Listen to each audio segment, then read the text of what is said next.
It's an ever-increasing journey for me, as I know it is for you, where we can relax into ourselves.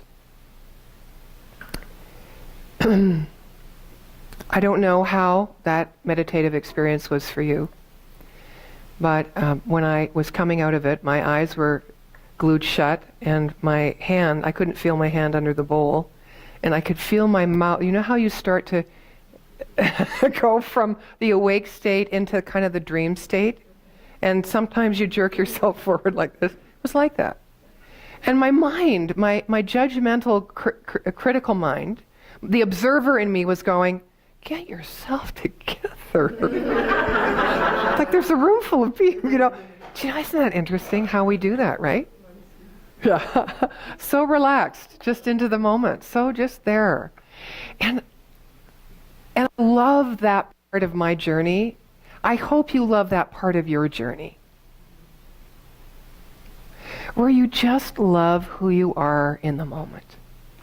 And to me, that's what the spiritual journey is all about. It's just to come home to ourselves completely. It's not more sensational than that. It's not more dramatic than that. But after years, generations of race consciousness that says we are not enough, we are limited, we are separate, that there are ways that we should be and ways that we should not be. It really is a kind of a celebrational homecoming, when you can just be in that moment and experience that there is nothing greater than drool. Nothing. Because it's real and it belongs to you, and you are that, albeit finite but ever expanding and experiencing, nature of the divine beloved that is being you. Oh my goodness. It's a constant awakening. And it's very amusing.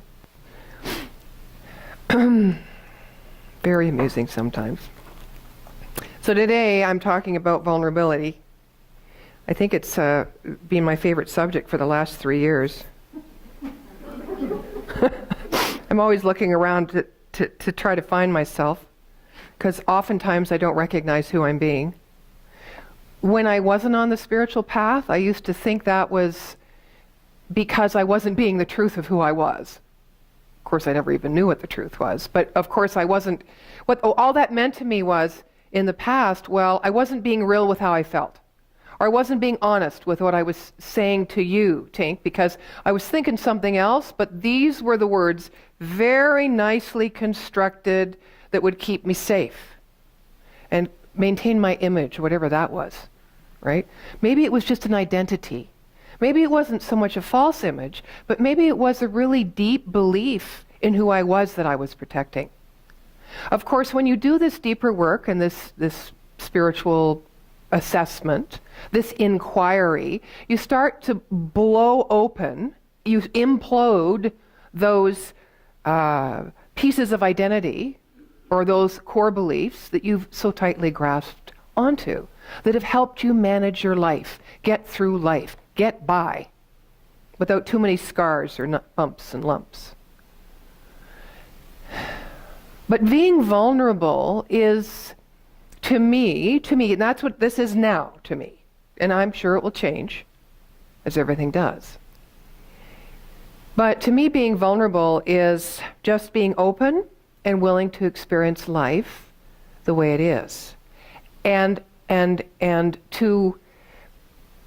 to be with whatever my apprehension might be, whatever my fear might be, whatever my resistance might be, and just to be in it.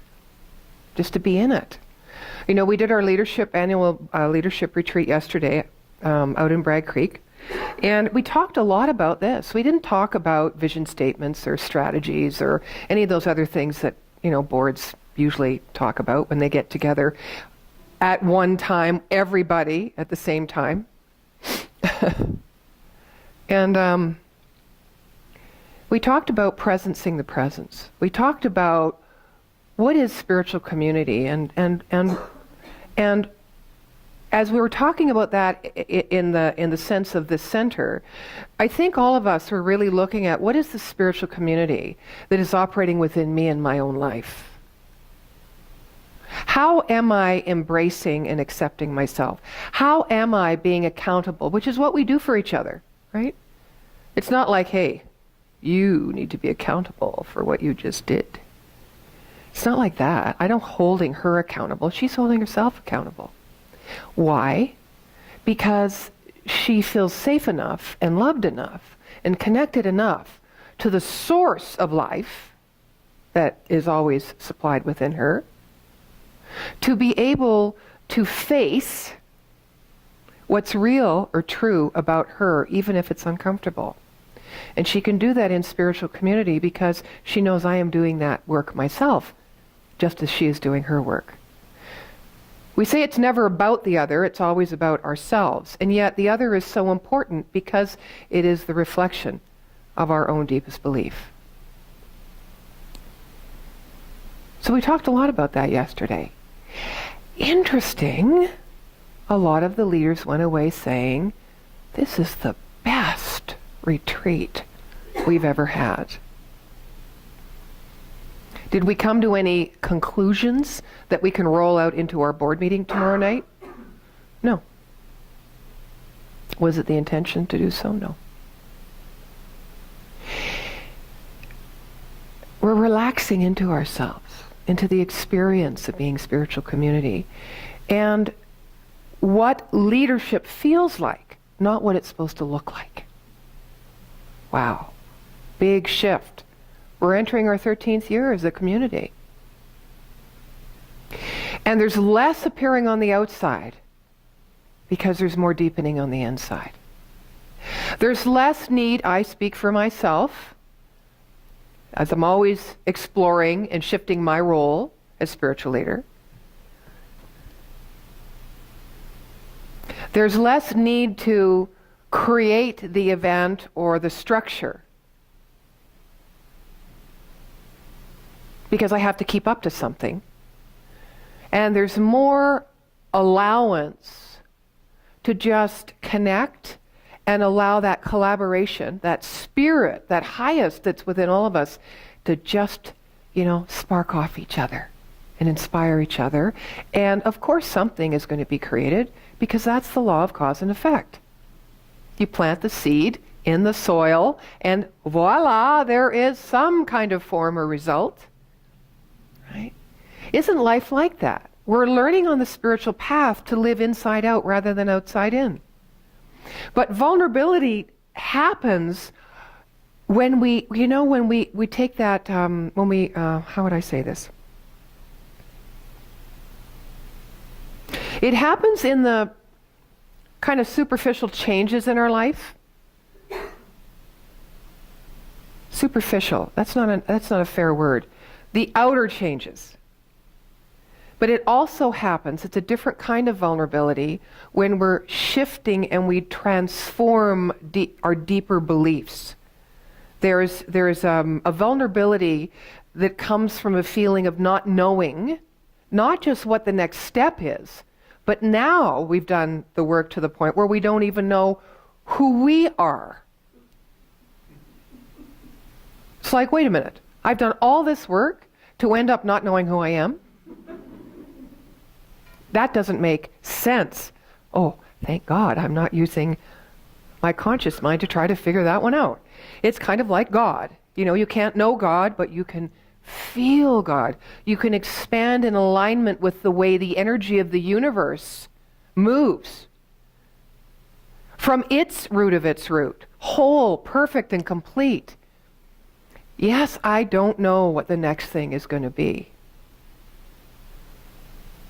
But it's going to be good.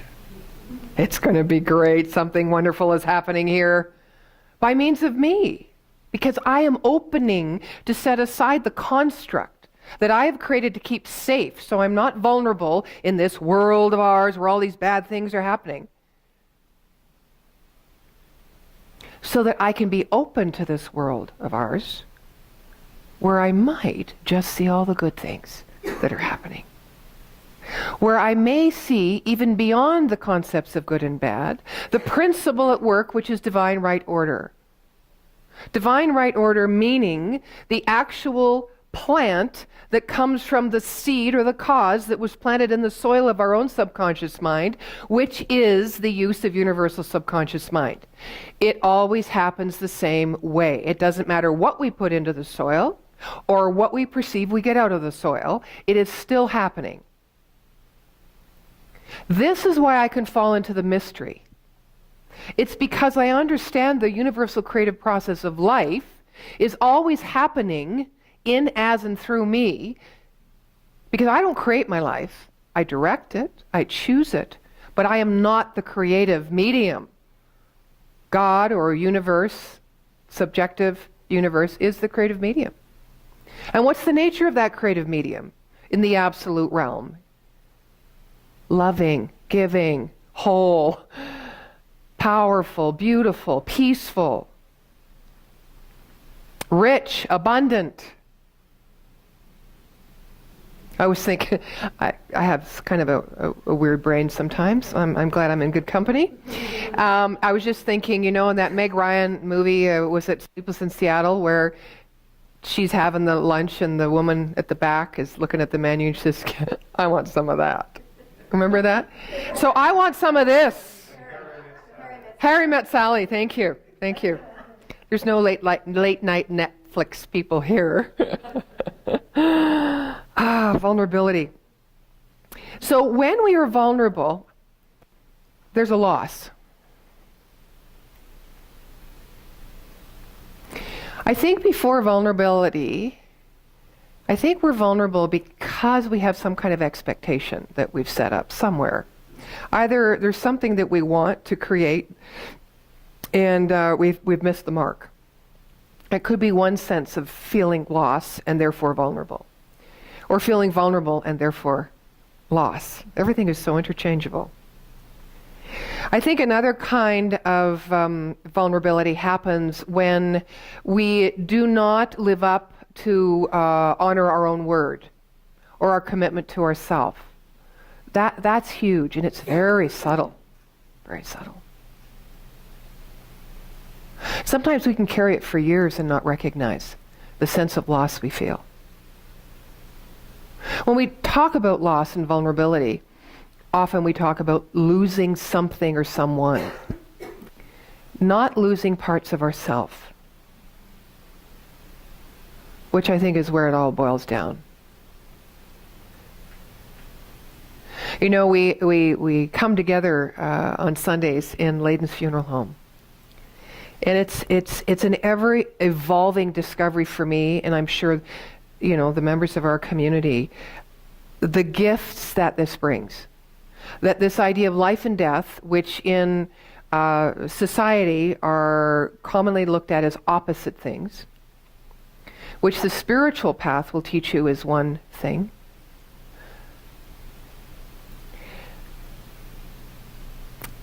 So to learn about that one thing, there is great loss within ourselves, because we have had a set of beliefs that has held firm our grasp on an either-or reality. That to gain something, you have to lose something. To win something, you have to lose something. That you can't have it all. There's always a price to pay and always a cost. So we choose. We make our choices to keep ourselves in the game, safe, secure, in the outer world. But the truth is, we can't be open to grow, to expand, to express and be more of who we are as human beings unless we are vulnerable. So at some point we have to look at this idea of being safe and secure and vulnerability as one thing, not something that works, that is mutually exclusive.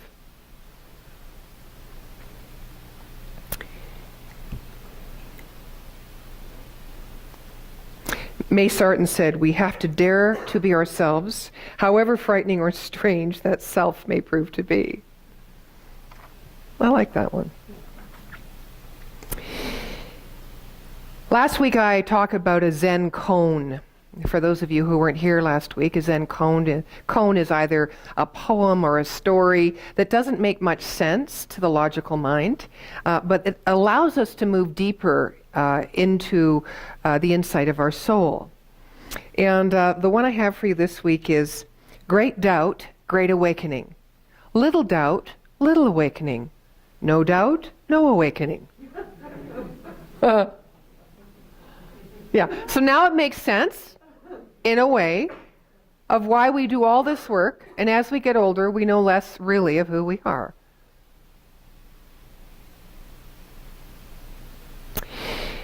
I read an article this morning about a father. Now, he's a CEO in the corporate world, a leader, and he's always learning to develop himself as a leader, to be a better leader, a soul leader.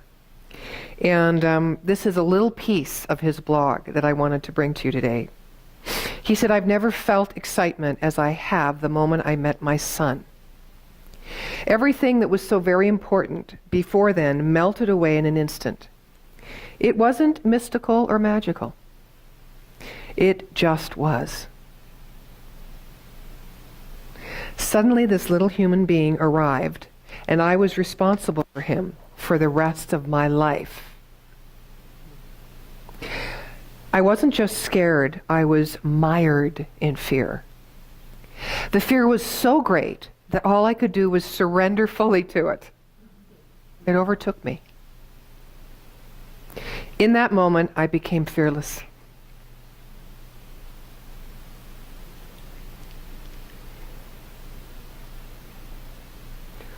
All that I saw from then on was limitless possibility for him, for us. I wonder if the facing our fears head on, being unafraid of showing we are afraid, and truly being open to all possibility allows us to be fearless. I'm also curious if surrender creates fearless leadership."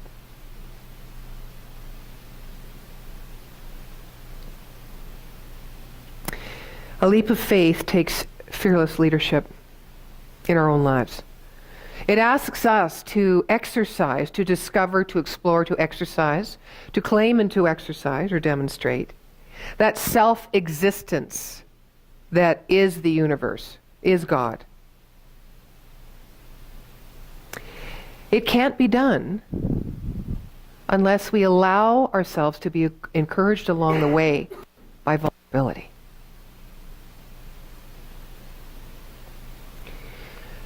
I could also say this would be an openness, a sense of openness, a sense of receptivity, and of course a clear understanding of the nature of being.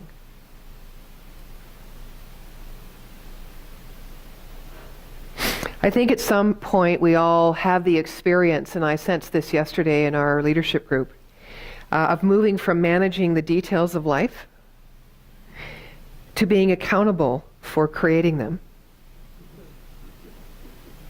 And the inner work needed to discern what is life-giving.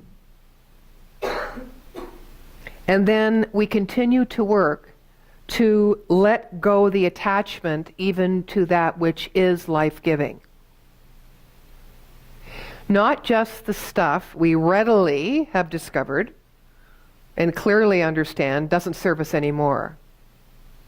When we're on the spiritual path, because we're always evolving and expanding, and if we are vulnerable, this life is always moving through us in new ways.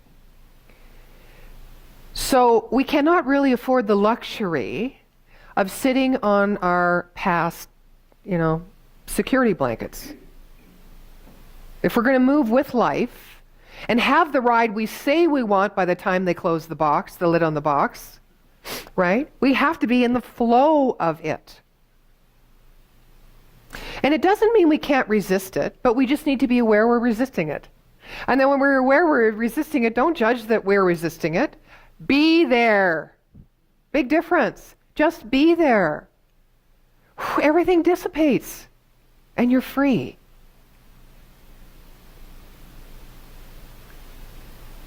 Do we need to, this is something else that came up. I was writing notes madly on my new iPad. I just love it. As everyone was speaking. Little did they know I was writing my talk today. But I did confess at the end. Yes. We're all one. I was totally focused, and I'm multitasking at the same time. That's my story, and I'm sticking to it. So my question, I thought this was rather brilliant, and then I read it today. I went, I don't know. Maybe I'll throw it in. Maybe I won't throw it in. Here it is. Do we need to resort to spiritual principle, or can we just be with it? And, part 2, is it the same thing? Brilliant. Don't you think? Okay, so it did work. Check. Do we need to resort to spiritual principle? Because we noticed in our discussion yesterday that people were talking about, it's this longing to just be ourselves. But even in the spiritual path, spiritual leadership, whatever that means to people, I don't know. But there's a certain way that denotes that you're being a good leader as opposed to screwing it up, right? This might be my last talk. I don't know what's going to happen by the time I come back from Florida. I wanted to make it a good one.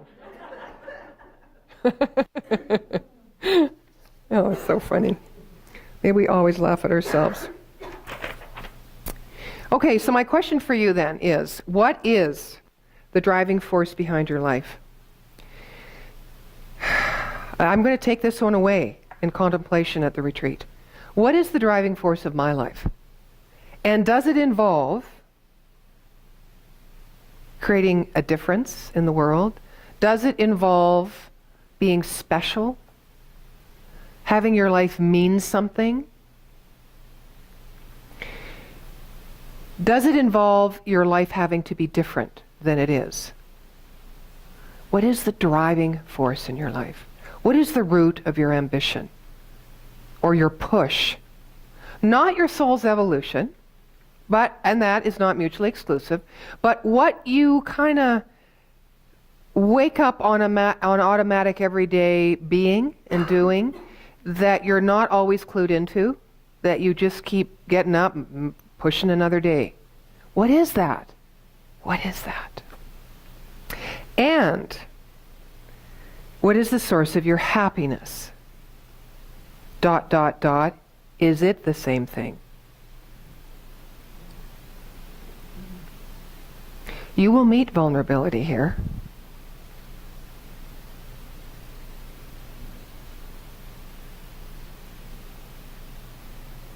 You will also meet the feeling of being alive, the feeling of being present, and the ever-growing feeling of coming home to yourself.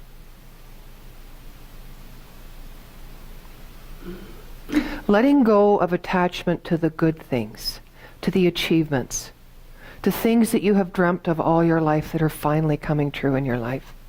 It doesn't mean don't enjoy them. It doesn't mean don't do what you want to do to sustain them. It means don't be attached to them. As soon as we're attached, even though we believe here attachment can mean vulnerability, and so sometimes we're not attached because we don't want to be vulnerable, but we are. We're drawn to something. We're drawn to merge with something, to connect with something, because there's something in us that is waiting and needing to be revealed as our next piece of our soul evolution.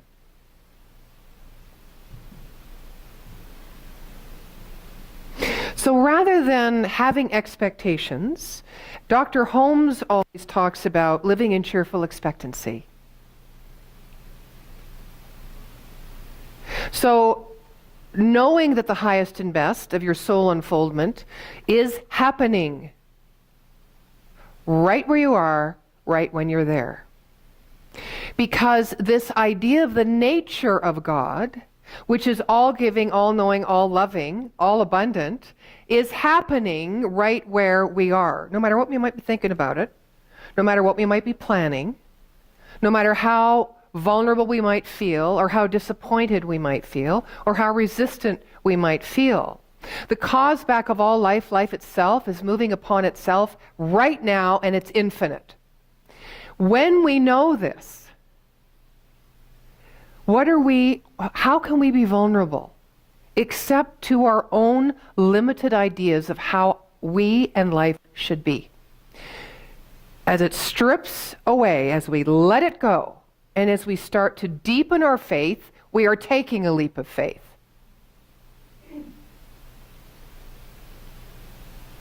To me, this is the purpose of life. It doesn't wear a fancy dress. It doesn't have a geographical location, and it doesn't have a dollar sign attached to it. All of those things are the musings and the adventures in the physical realm. May we be clear. May we be loving. May we be open.